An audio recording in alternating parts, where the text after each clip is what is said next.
Tokyo, prifddinas Japan, tarddle technoleg o dwyrain pell. Catre arigato, Akira a iPods rhad.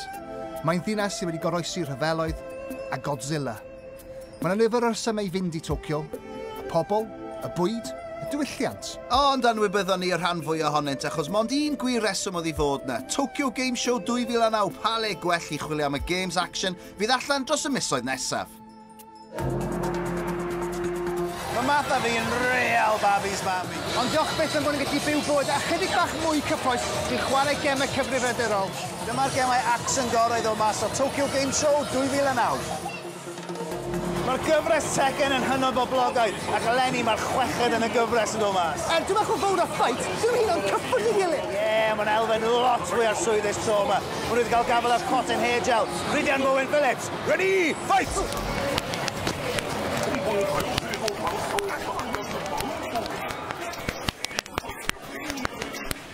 Os oes gennych chi fodiau sydd yr un siap a breichiau popau, yna mae'n siŵr bod chi'n gyfarwydd â gemau Tekken. Mae'n fyd llawn cymeriadau lliwgar ffantasiol sydd ag un nod, sef bwrw cymeriadau lliwgar ffantasiol arall, yn galed iawn. Am y tro cyntaf mae'r gêm diweddara ar gael ar gyfer y PS3 a'r Xbox 360. Gallwch chi hefyd greu eich cymeriadau chi'n. Ond yn anffodus, does dal dim opsiwn i sorto mas eich dadl dros baned bach tawel. Ready, parad! Tekken 6 ar gael nawr. Y Call of Duty Modern Warfare dal i werthu wrth y miloedd, er gweithio'r ffaith mae'n i bod mas ys bron i 2 mlynedd. Ond mae Modern Warfare 2 ar fin cael ei sy'n gadael lot mwy o gyffro.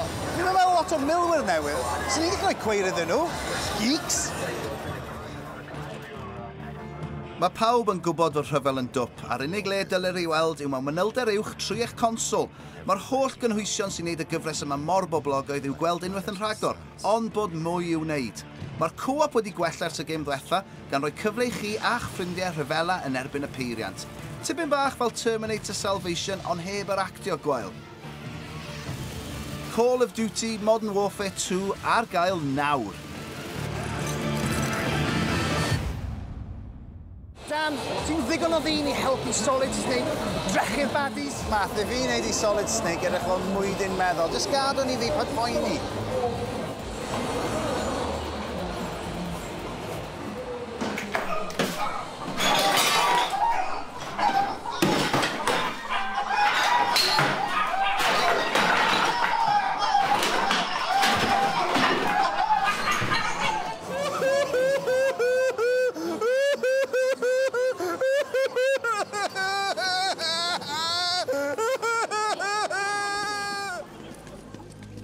Mae'r gemau yma yn ymfalchio yn yr holl arfer sydd ar gael i Solid Snake. Unwaith eto, un o'r arfer mwyaf ffeithiol yn y gêm yw beth mae'r arbenigwyr yn y maes yn ei alw'n bocs cardfwrdd. I fod yn fanwl gywir, bocs cardfwrdd pink. Cwbl o gwestiynau, beth sy'n digwydd os ydyn nhw'n seithio'r bocs cardfwrdd? Se bocs metal ddim yn well? Cwestiwn gwell, beth sy'n digwydd os ydyn nhw'n glawio? Metal Gear Solid Peace Walker, allan blwyddyn nesaf. Wrth gwrs, dyw bob gêm action ddim yn mater syml o'r rhedeg o gwmpas yn saethu'n wyllt. Gyda gemau Splinter Cell, stealth sydd yn bwysig. Hynny ydy y grefft o sleifio amgylch eich gelyn, felly bod neb yn eich sylwi. Os ydych chi'n fan o chwarae cuddiad, yna dyma'r gêm i chi. Ewch chi ddim yn bell iawn yn y gêm yma trwy fod yn swnllyd ac yn wyllt. Mae gofyn i chi guddio yn y tywyllwch yn aros am yr amser iawn i ymosod ar y gelyn. Na pan fi'n mynd offi chwarae fe. Wy'n ofyn y gelynion, ond gas dy fi ystod yn y tywyllwch. Mae'n atgoffa fi o benwthnos hir yn Llangranog. Splinter Cell, mas mis Chwefror. Mae'r dre yn llawn zombies a mae o fyny i griw dewr ymladd i ffordd heibio'r creaduriad afiach yma. Dyna ddigon o sôn, am wythnos y glas yn holeg y drindod. Dyma Left 4 Dead 2.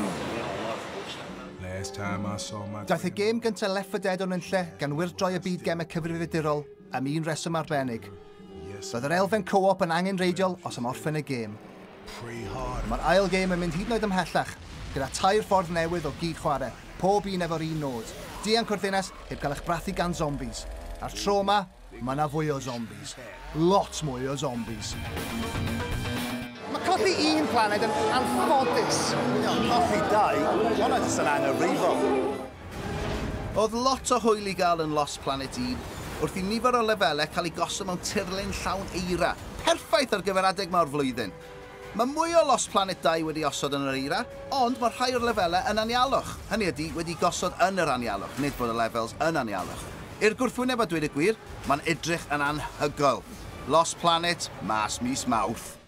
Yn ein gwlad ni, mae gemau Biohazard yn cael ei adnabod fel gemau Resident Evil. Ac mae'r un diweddara newydd gael ei ryddhau ar gyfer y Wii. Wedi chwarae'r gêm alla'ch sicrhau, nid Wii fydd yn eich poeni. Mae'n scary. Cyfres Resident Evil oedd y cyntaf i gyflwyno zombies i fyd y gemwyr. Sdim brains dy'r bobl yma? Mae o'n beth da, achos dim rhaid chi dimlo'n eog am ddinistrio zombies. A dyna ni, rhywbeth at ddant pawb. Wel, cyn belled bod nhw wedi cael ei nocio allan gan Solid Snake a llond dre o zombies. Hwyl o Tokyo!